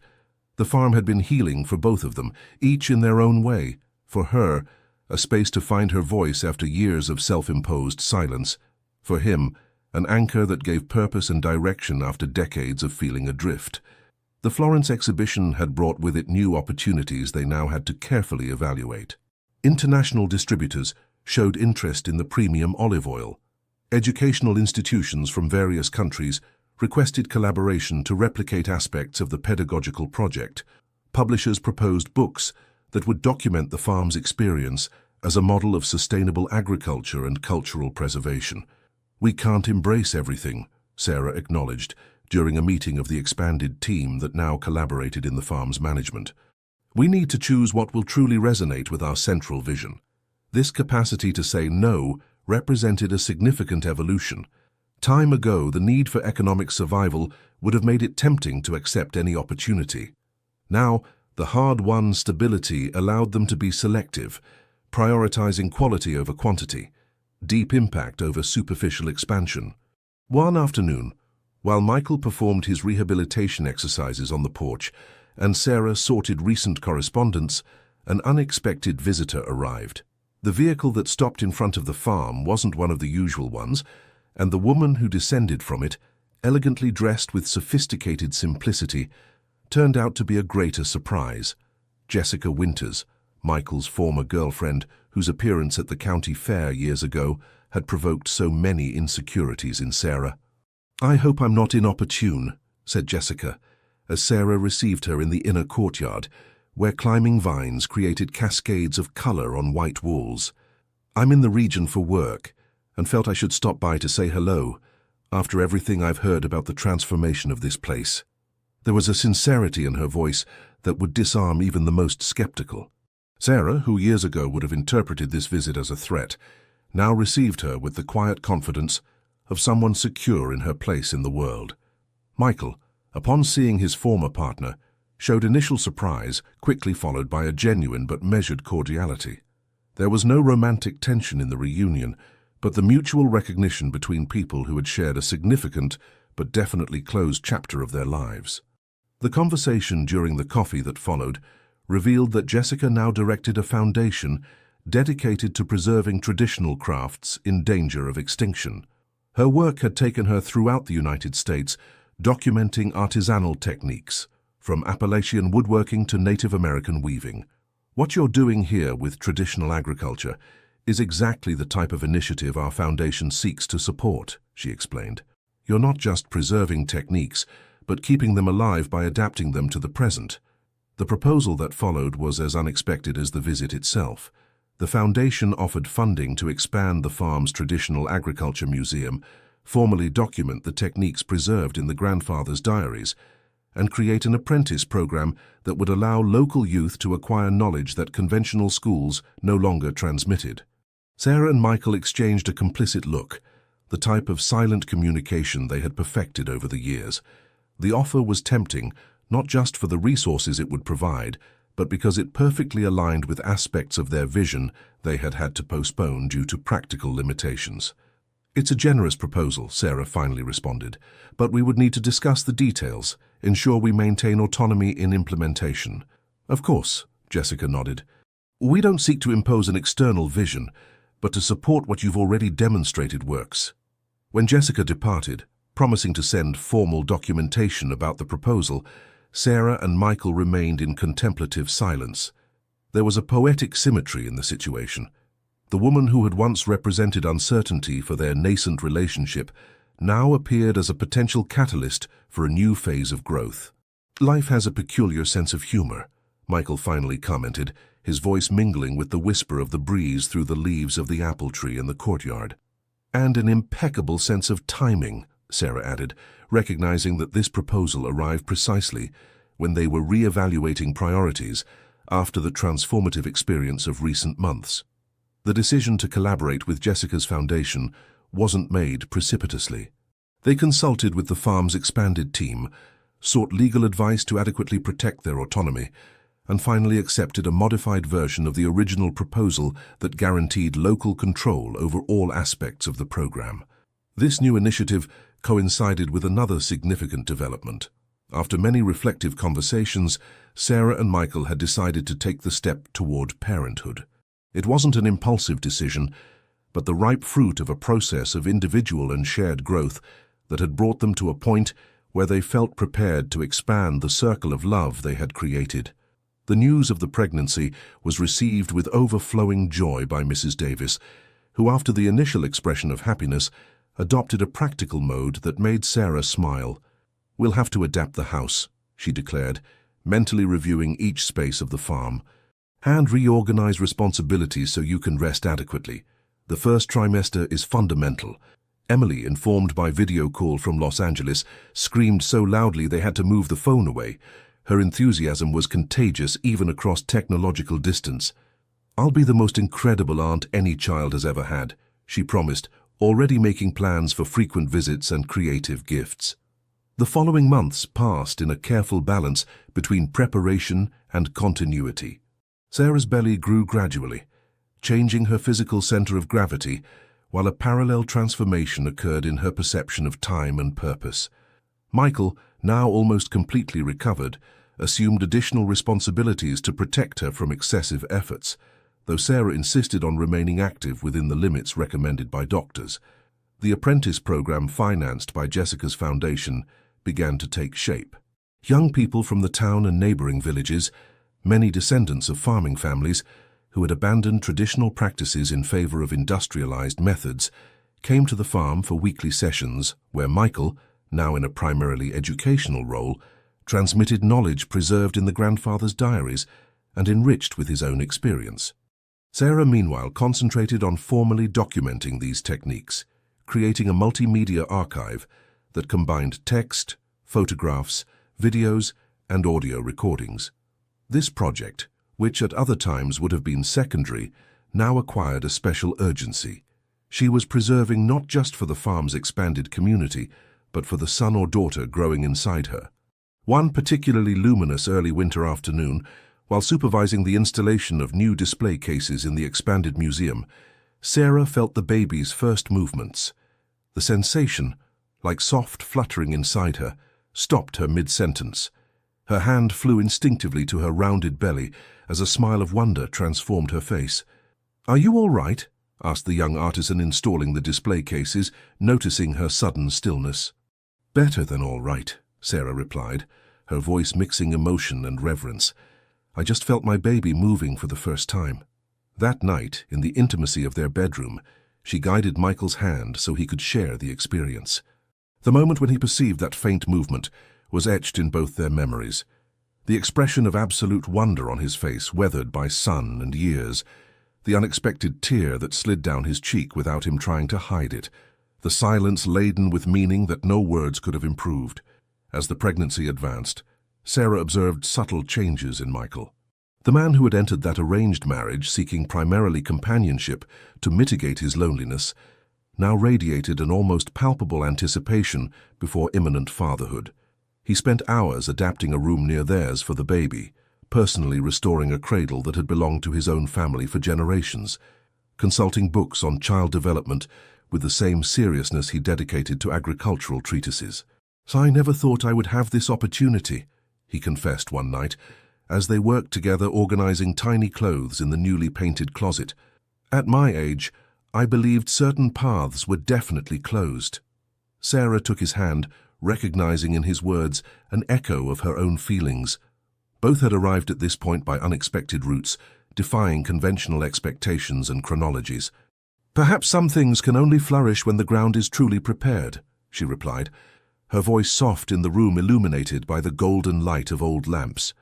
Not before, not after, but exactly at their precise moment.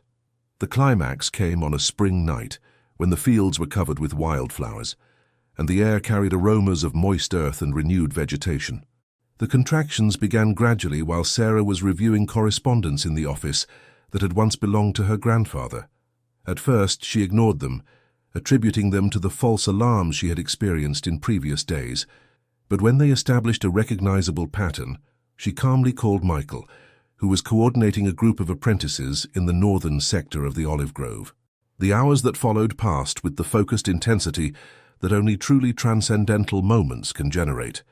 The journey to the hospital in San Francisco, where they had decided to give birth on medical recommendation given Sarah's age, the calls to Mrs. Davis and Emily, who promised to arrive as soon as possible, the delivery room where Sarah found an inner strength that surprised even herself.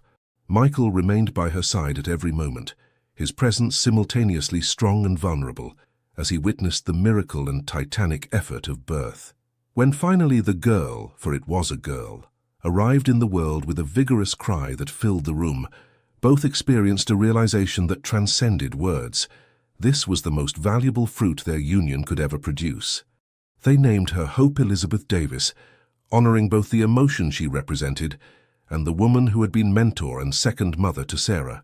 When Mrs. Davis arrived at the hospital and held her namesake for the first time, the tears that ran down her wrinkled cheeks contained decades of stories, losses, and renewals. Emily, who had taken the first available flight from Los Angeles, arrived loaded with gifts too large for a newborn. Illustrated books they would save for future years, a miniature easel for when the little one could hold a brush, seeds of uncommon flowers to plant together, when Hope would be old enough to understand growth cycles. The days following the birth passed in a haze of intense emotions, physical challenges, and constant discoveries. Sarah, recovering from the delivery, experienced both deep exhaustion and an inexplicable energy that emerged precisely when she needed it most. Michael, facing this new dimension of responsibility, showed an adaptability that impressed everyone. One afternoon, while Hope slept in her newly inaugurated cradle and the house enjoyed a temporary quietness, Sarah and Michael found themselves alone for the first time since the birth. Seated on the porch where they had shared so many transcendental conversations, they contemplated the familiar landscape of olive groves and distant mountains with eyes that simultaneously saw the same as always and something completely new. "Do you remember our first night here?" Sarah asked, her voice soft so as not to disturb the peace of the moment. Two strangers obligated by circumstances, desperately trying to find something to talk about.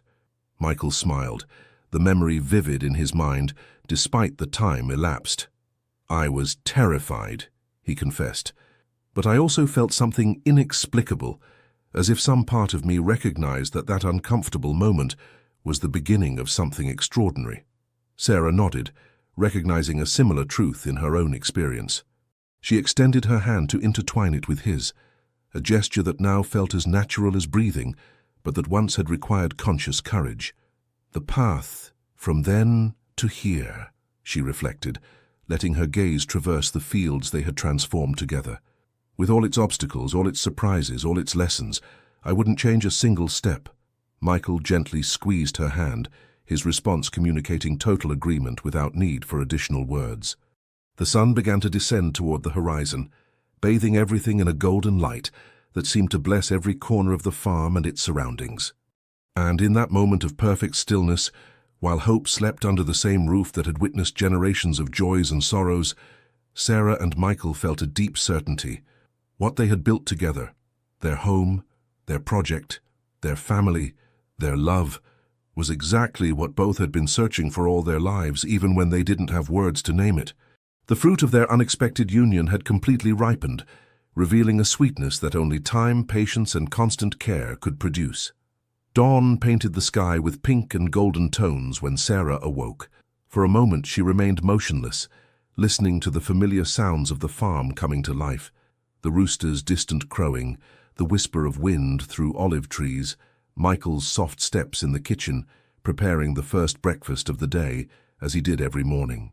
Today wasn't an ordinary day. It marked exactly 5 years since that first night, when two strangers, united by an arranged marriage, had found themselves in this same bedroom, uncomfortable and nervous, unable to imagine the path they would travel together. Sarah rose silently so as not to wake Hope, who had developed the habit of slipping into her parents' bed in the early hours of dawn.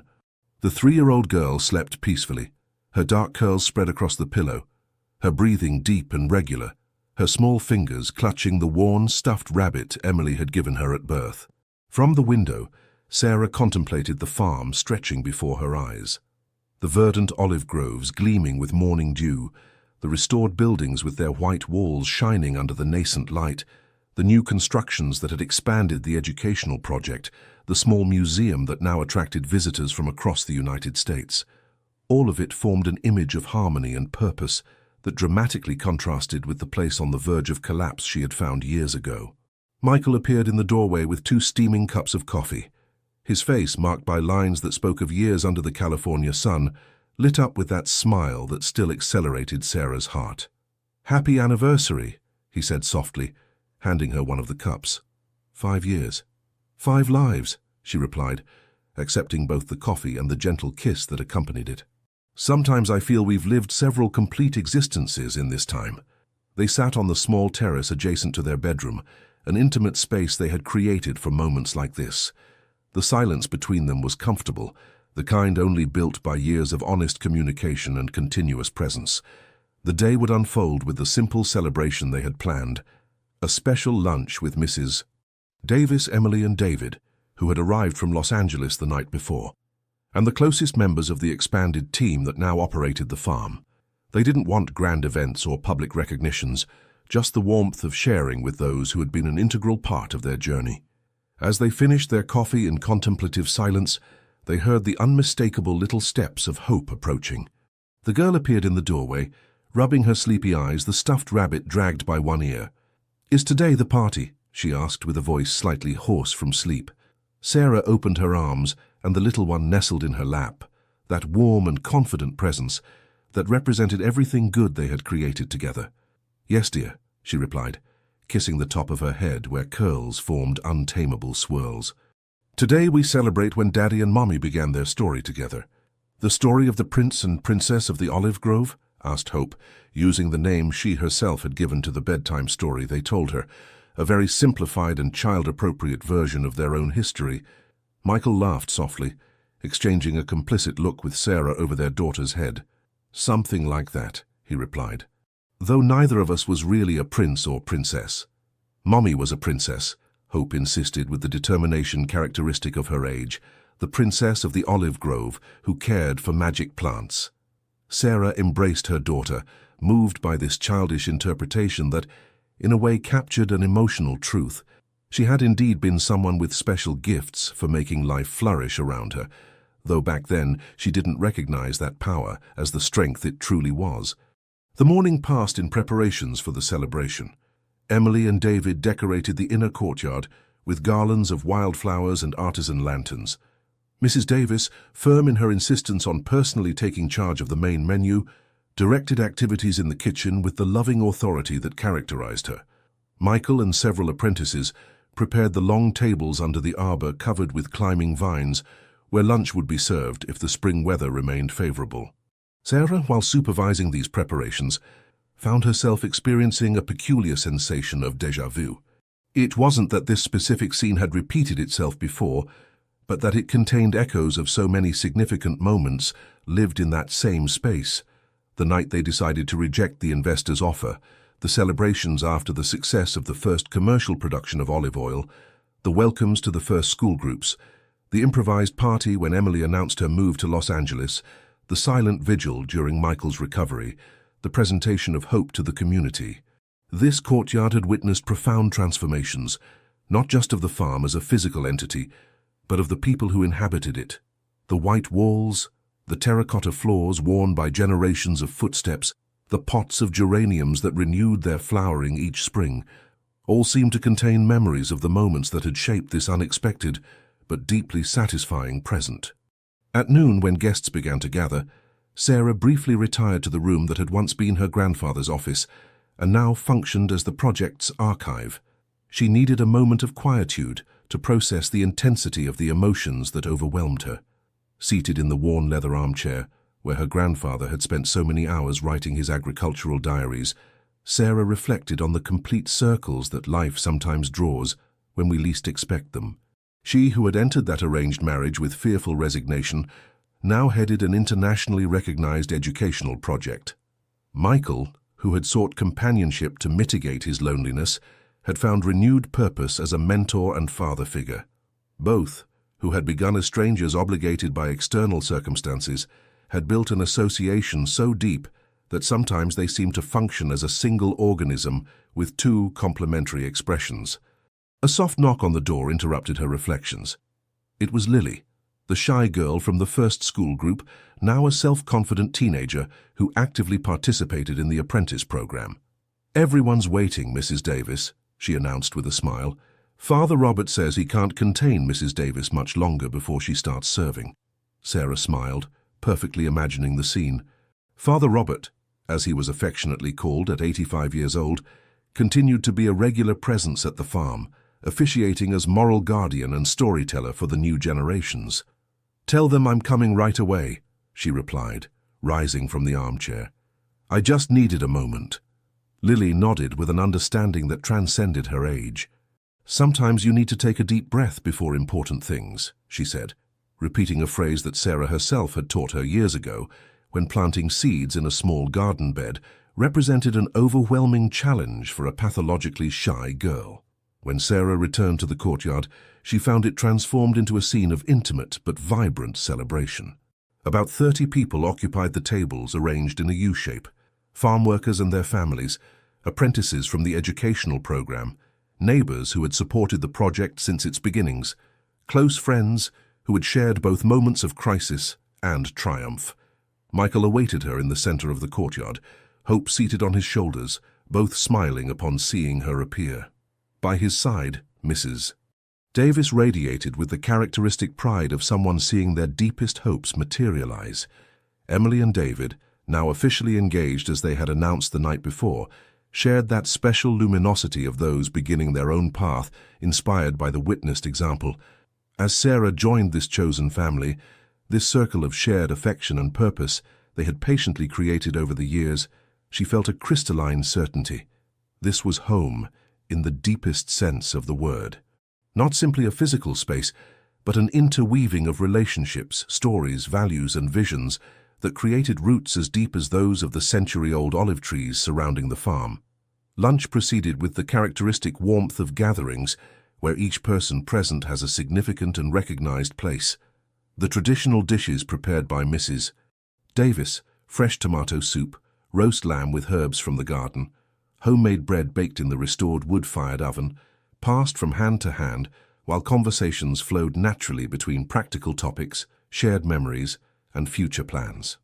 When the moment for toasts arrived, it was Father Robert who spoke first, his voice weakened by years but still charged with moral authority. "When we celebrate an anniversary," he began, "we not only honor the past, but reaffirm our faith in the future. What Sarah and Michael have built here transcends their own lives. They have planted seeds that will continue bearing fruit long after all of us have departed."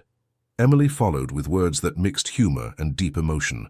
"As a witness from almost the beginning of this story, I can say that the most extraordinary thing isn't what they've achieved, which is impressive, but how they've achieved it, with integrity, with vision, and above all, with a love built every day, brick by brick, decision by decision." Other testimonies followed, each illuminating different facets of the transformation all had witnessed. Lily speaking with surprising eloquence about how the farm had taught her that being different wasn't a limitation, but a strength. One of the youngest apprentices describing how the program had reconnected his generation with cultural roots that were on the verge of being lost. An elderly woman from town recalling how the farm, which had once represented the traditional power of a few families, now functioned as a community center where all voices had value. When Michael's turn came, he took Sarah's hand before speaking. "5 years ago, I entered a room where a woman I barely knew awaited me," he began, his eyes fixed on hers. "I was convinced that at 40, I already knew everything important about myself and about life. How wrong I was."